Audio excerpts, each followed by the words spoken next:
ये देखकर वेदव्यास जी ने उन स्त्रियों से कहा, मेरी बेटियों, 16 साल का मेरा युवक छोरा आपके पास से गया, आपने कोई पर्दा नहीं किया, और मैं बूढ़ा मानो आंखों से कम दिखलाई देता है, मुझे देखकर मेरी बेटियों तुमने पर्दा कर दिया, इसका कारण क्या है? उस समय में स्त्रियां मुस्कुराए, हे वेदव्यास जी, आपको पता है पुरुष कौन है और स्त्री कौन है? क्योंकि वो स्त्रियां ये सुखदेव जी ये थोड़ी देख रहे थे स्त्रियां नहा रही हैं। सुखदेव जी तो ये देख रहे थे शायद हमारे जैसे कोई नागा बाबा नहा रहे होंगे, क्योंकि सुखदेव जी उस जमाने में नागा बाबा रहते थे, क्योंकि सुखदेव गोस्वामी महाराज जी ने भागवत को अध्ययन नहीं किया था। जब श्री सुखदेव गोस्वामी जी महाराज जी ने भागवत को अध्ययन कर लिया, उसके बाद श्री सुखदेव गोस्वामी जी लंगोट पहनते थे, बगैर वस्त्रों के नहीं रहते थे। तो ये हमें शिक्षा लेनी चाहिए। कुछ लोग कहते हैं नहीं सुखदेव जी नागा बाबा थे भागवत के दिन के बाद, नहीं, ऐसा नहीं है। तो सुखदेव जी ने क्या देखा कि शायद मेरे जैसे कोई बाबा नहा रहे होंगे, उन्हें ये थोड़ी पता स्त्री और पुरुष कौन है, क्योंकि उन्हें तो कोई भेद ही नहीं था कि स्त्री कौन है पुरुष कौन है। वो सबको सिया राम में देखते थे, सबको एक स्वरूप देखते थे।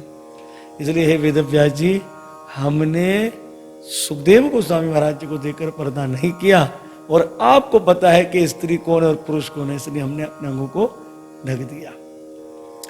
अब शौनक जी ने पूछ लिया, हे सूत जी महाराज जी, हमने तो सुना है कि जब तक एक गाय का दूध ना निकाला जाए तब तक श्री सुखदेव गोस्वामी जी दरवाजे पर भिक्षा के लिए खड़े रहते थे, चाहे भिक्षा मिले या ना मिले, फिर कहीं नहीं जाते थे।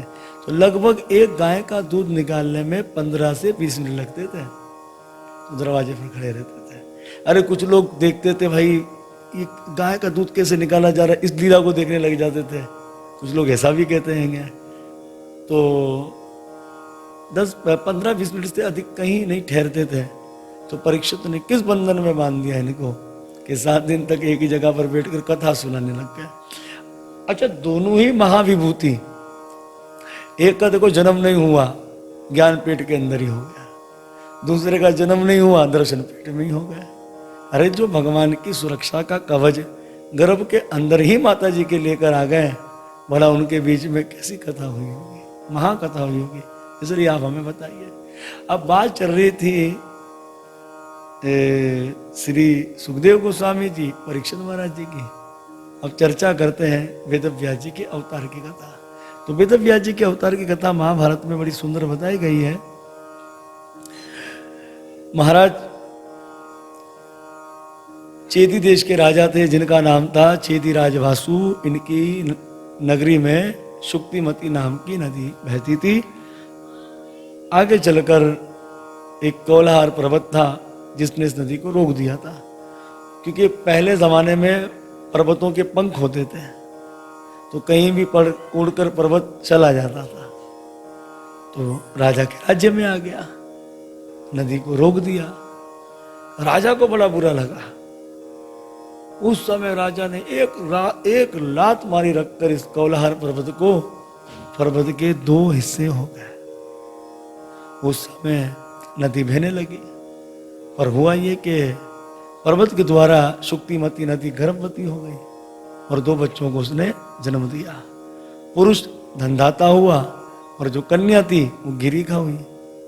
और इन्हीं गिरिका के संग चेदी राजवासु ने विवाह कर लिया। एक समय आया कि गिरिका का समय आ गया गर्भ धारण करने का। तो उस समय राजा वसु को इनके पूर्वजों ने कहा कि तुम वन में जाओ, हिंसक जानवरों को मारो। तो अपने पूर्वजों की बात को पूर्ण करने के लिए जब राजा वसु वन में चले गए, तो उस समय वन की सुंदरता देखी, काश हमारी पत्नी होती, अब हमारी पत्नी भी घूम लेती। उस समय पत्नी का चित्त में आते ही राजा वसु को लगा, रहे मेरी पत्नी का तो समय आ गया गर्भ धारण करने का, और अगर ये समय चला गया तो ना जाने कब आएगा। तो उस समय राजा वसु ने अपनी शक्ति एक पत्ते पे लपटी एक बाज को दे दिया, क्योंकि राजा वसु में कला थी, वो सबकी भाषा कर सकते थे, समझ सकते थे। तो बाज को कहा, भाई मेरी पत्नी का समय आ गया है, तुम मेरे राज्य में लेकर जाओ, उसे कहो कि तुम गर्भ को धारण कर लें। उस समय वो बाज जब राजा वसु की शक्ति को लेकर जा रहा था, दूसरे को लगा शायद गोश्त का टुकड़ा है, झगड़ा हुआ और ये शक्ति जो थी वो यमुना जी के अंदर गिर गई। उस समय यमुना जी में ब्रह्मलोक की एक अप्सरा थी जो ब्रह्मा जी के श्राप से अद्रिका नाम की जो अप्सरा थी वो मछली बनी हुई थी, उसने इस शक्ति को पी लिया था। इस तरह से भाई जब मच्छरों ने मछली पकड़ी तो विशाल मछली थी, तो मछली को लेकर गए। अब जब मछली को लेकर गए तो मछली किसके हाथ लग गई? निषाद राज के हाथ लग गई। और निषाद राज क्योंकि चेदी देश के जो वासु थे, राजा वासु, उसके बाद लेकर गए, बोले महाराज कितनी बड़ी मछली निकली। अब जब उसके पेट को फाड़ा तो उसमें से एक पुरुष और एक कन्या का जन्म हो गया। पुरुष जो था वो मत्स्यराज हुआ और कन्या थी जिसका नाम था मत्स्यगंधा। तो जो पुरुष था उसे राजा वसु ने ले लिया और जो कन्या थी मत्स्यगंधा उसे अपना दाशराज जी ने ले लिया। तो अब जब दाशराज जी ने इस कन्या को पाला, ये कन्या बड़ी हुई, आगे चलकर इस कन्या का विवाह, इस कन्या का नाम सत्यावती हुआ। अब ये क्या करती थी कन्या? सबको यमुना पार कराती थी। एक दिन संध्या का बेला था, तो संध्या में अपनी नौका को बंद कर रही थी, तो पराशर ऋषि आ गए। तो पराशर ऋषि ने कहा भाई आप हमें जो है वो यमुना पार करा दीजिए। बोले इस समय तो महाराज जी संध्या बेला आएगी।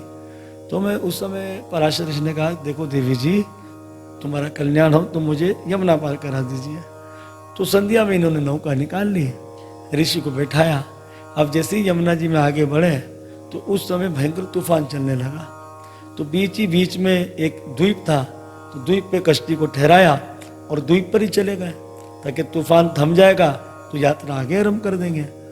उस समय पराशर ऋषि ने आकाश की ओर देखा तो उन्हें कुछ अच्छे ग्रह सैयारे नजर आए कि इस समय बड़ा सुंदर मुहूर्त है, क्योंकि ज्योतिष शास्त्र के माहिर थे पराशर ऋषि, कि इस समय जो है वो साक्षात भगवान का अवतार होने वाला है। जब उन्होंने माता सत्यवती की ओर देखा, बोले इनके द्वारा होने वाला हैगा। तो हुआ क्या, उस समय पराशर ऋषि ने कहा कि हे देवी, तुम्हारे गर्भ से एक महापुरुष का जन्म होगा। बोले धन्यवाद। बोला इस समय मेरे द्वारा होगा। बोले महाराज मुझ पर तो आप कलंक लगा रहेंगे, मैं तो कलंकित हो जाऊंगी। तो उस समय पराशर ऋषि ने कहा चिंता मत करो, तुमसे संतान का जन्म भी होगा, तुम कंवारी की कंवारी बने रहोगे। फिर सत्यावती ने फिर टालना चाहा, बोले ऋषिवर मेरे शरीर से मछली की दुर्गंध आती है। तो उस समय ऋषि ने कहा चिंता क्यों करती हो, मैं तुम्हें ऐसा आशीर्वाद देता हूँ कि अब तेरे शरीर से दुर्गंध नहीं आएगी। तो इनके शरीर से योजन गंधा, इनके शरीर से कई योजन तक खुशबू जाती थी। इस तरह से पराशर ऋषि ने सत्यावती मैया के नेत्रों में देखा, सत्यावती मैया गर्भवती हो गई और उसी द्वीप के ऊपर भगवान वेदव्यास जी का अवतार हो गया। बोलो वेदव्यास भगवान की जय। श्री वेदव्यास जी भगवान का अवतार हो गया। तो क्या नाम है आपका? कृष्ण द्वैपायन, क्योंकि आप काले थे और द्वीप के बीच में आपका अवतार हुआ, इसलिए आपका नाम कृष्ण द्वैपायन हुआ। तो हमारे धर्मशास्त्रों में कितने व्यास बताए गए? 28 व्यास। जैसे कि विष्णु पुराण के अंदर बताया गया है, और जो है ब्रह्मांड पुराण में बताया गया है, श्री देवी भागवत के अंदर भी बताया गया है कि कितने हैं? 28 व्यास हैं। क्योंकि हर द्वापर युग के अंदर, 28वें द्वापर युग के अंदर वेदव्यास जी आए और उन्होंने वेदों का विभाग किया। तो 28वें जो व्यास थे स्वयं कौन बनकर आए? भगवान आए, भगवान विष्णु बने व्यास। तो 28वें व्यास कौन है? भगवान विष्णु। कब प्रकट हुए आप? आषाढ़ मास की पूर्णिमा के दिन। तो आषाढ़ मास की जो पूर्णिमा जो आती है, जिसे गुरु पूर्णिमा कहा जाता है, गुरु पूर्णिमा, वो भगवान वेदव्यास जी के अवतार की तिथि है। तो देखो आज जितने भी गुरुजन हैं भगवान वेदव्यास जी की तिथि को मना रहे हैं, उस उत्सव को मना रहे हैं, गुरु पूर्णिमा मना रहे हैं। तो कुछ लोग मूर्ख हैं जो भगवान वेदव्यास जी को बुरा भला कहते हैं। बनाते तिथि कौन सी? भगवान वेदव्यास जी की, और भगवान वेदव्यास जी को ही बुरा भला कहते हैं। अरे ये कैसा भगवान है, इसका ऐसे अवतार हुआ तो ऐसा बुरा भला कहते हैं। पर हम वैष्णव को ऐसा नहीं करना चाहिए। वेदव्यास जी कौन है? साक्षात भगवान हैं, अवतारित हुए हैं। इस तरह से भगवान वेदव्यास जी का अवतार हो गया, और अवतार लेते ही भगवान वेदव्यास जी बड़े हो गए और अपने पिता पराशर ऋषि के संग भगवान वेदव्यास जी वन की ओर जा रहे हैं। और अपनी माता जी से कह दिया कि जब आपको मेरी इच्छा होगी, याद करोगे तो मैं आपके पास आ जाया करूँगा। इस तरह आगे चलकर भगवान वेदव्यास जी ने सोचा कि जीवों का कल्याण कैसे होना चाहिए, क्योंकि पहले समृद्धि ज्ञान था, कंठ कराया जाता था शिष्यों को। तो वेदव्यास जी ने कहा इतनी बुद्धि तो कलयुग के जीवों के पास नहीं होगी, तो क्या करना चाहिए। तो भगवान वेदव्यास जी ने सबसे पहले तो ये विचार किया कि एक वेद था उस जमाने में, अथर्ववेद, विशाल वेद था। तो भगवान वेदव्यास जी ने अथर्ववेद की 4 शाखाएं बना दी, जिसका नाम रखा रग, साम, यजुर और अथ्र। और भगवान वेदव्यास जी ने इन वेदों को अपने शिष्यों को पढ़ाया। रगवेद ऋषि शर्वा को पढ़ाया, सामवेद जैमिनी ऋषि को पढ़ाया, यजुर्वेद वैशंपायन जी को पढ़ाया और अथर्ववेद अंगिरा ऋषि को पढ़ाया। श्री सूत जी महाराज जी कहते हैं, हे सौनकादिक ऋषियों, हमारे पिता जो रोमहर्षण थे उन्हें पंचम वेद महाभारत वेदव्यास जी ने पढ़ाया, क्योंकि इतिहास पुराण को 5वां वेद कहा गया है। तो जो इन ऋषियों ने अपने शिष्यों को वेद पढ़ाया उसे उपनिषद कहा जाता है। तो अगर हमसे पूछा जाए कि उपनिषद कितने हैं, तो हमारे लोग जवाब देते 108, जबकि उपनिषद 108 नहीं है। उपनिषद लातादात है, बहुत संख्या में है। लेकिन क्या हुआ कि कुछ दौर आने से हमारे उपनिषद कुछ खंडित हो गए थे। तो अब वर्तमान के अंदर हमारे पास जो उपनिषद है वो कम से कम 108, 109, 110, 111 तक उपनिषद हमारे पास मौजूद हैं। तो कितने उपनिषद हैं, इसका खुलासा मुक्ति को उपनिषद में दिया गया है। मुक्ति को उपनिषद यजुर्वेद की शाख है। तो हमें इस उपनिषद से शिक्षा मिलेगी कि वेद कितने हैं और किस वेद की कौन सा उपनिषद शाखाएं हैं, तो ये हमें जानकारी मिलेगी। तो सबसे पहले ये उपनिषद हनुमान जी से शुरू होता है। हनुमान जी ने प्रभु राम जी से पूछा, प्रभु वेद कितने हैं और वेदों की शाखाएं उपनिषद कितनी हैं। तो उस समय राम जी ने कहा, हनुमान वेद है 4, रग, साम, यजुर और अथ्र। उनकी जो शाखाएं हैं उपनिषद वो लातादात है। तो यहीं पर बताया गया है जो रगवेद है ना, रगवेदी उपनिषद, रगवेदी उपनिषद, रगवेद जो है, रगवेद के 21 उपनिषद है। यानी कि रगवेद की कितनी शाखाएं हैं, 21 शाखाएं। 21 शाखाएं मतलब उपनिषद कितने हैं रगवेद के, 21। दूसरा यजुर्वेद, यजुर्वेद के सिर्फ यजुर्वेद के 109 उपनिषद है यजुर्वेद के। इसी तरह से तीसरा है सामवेद, सामवेद के 1000 उपनिषद है। 1000 है ना, 1000 उपनिषद है। और इसी तरह से अथर्ववेद के 50 उपनिषद है, 50 शाखा है। तो यहाँ क्या हो गया, लातादत होगी, क्योंकि बहुत संख्या बढ़ गई है उपनिषदों की। पर वर्तमान में जो हमारे पास उपनिषद है वो 108, 9, 10, 11 के करीब हैं। तो हमें इस उपनिषद से ये शिक्षा मिलती है। इसी तरह से हमारा एक उपनिषद है जिसका नाम है चतुर्वेद उपनिषद। चतुर्वेदों में उपनिषद में बताया गया है कि सबसे पहले जब ब्रह्मा जी ने पूर्व दिशा की ओर देखा, पूर्व दिशा किसे कहते हैं, ईस्ट, जहाँ से सूर्यदेव प्रकट होते हैं। तो यहाँ से रगवेद की उत्पत्ति हुई। फिर ब्रह्मा जी ने पश्चिम की ओर देखा, वेस्ट की ओर, तो यहाँ से यजुर्वेद की उपनिषद प्रकट हुआ। यानी कि पूर्व दिशा से ऋग्वेद और पश्चिम दिशा से यजुर्वेद की उत्पत्ति हुई। फिर ब्रह्मा जी ने उत्तर दिशा की ओर देखा, जिसे अंग्रेजी में नॉर्थ कहा जाता है। यहाँ से सामवेद की उत्पत्ति हो गई।